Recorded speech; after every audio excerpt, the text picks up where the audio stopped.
Sa tunog at itsura, aakalain mong opisyal itong motorsiklo ng mga otoridad. Bukod sa sirena, kumpleto ito sa blinkers. Ang dalawang gumagamit nito, mga dati umunong miyembro ng MMDA Motorcycle Unit at iligal na nag-escort ng isang dayuhang negosyante. Initially, yung dalawang nakuha natin, nagpakilala naka-uniform na pang MMDA pero umamin naman sila na 1 year na sila na wala serbisyo. Namataan ng dalawa habang hinahawi ang trapiko sa EDSA southbound sa bahagi ng Buendia sa Makati para sa kanilang kliyenteng negosyante.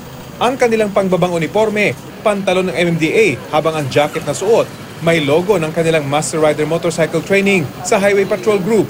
Pwede natin silang makakasuhan siguro dito ng usurpation bukod doon sa mga sasakyan nila na private naman, puno ng mga blinkers at may wangwang pa. Sa batas, tangi mga opisyal ng sasakyan lang ng pulis, AFP, NBI, LTO, Bureau of Fire Protection at mga ambulansya ang pwedeng gumamit ng mga sirena at blinkers.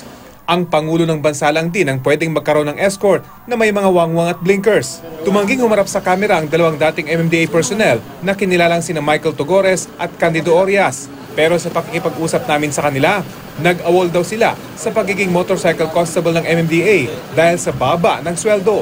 Sinusubukan pa ng GMA News na makuha ang panig ng MMDA.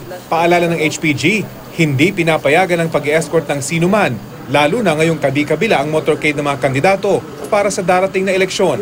Rafi Tima, nakatutok, 24 oras.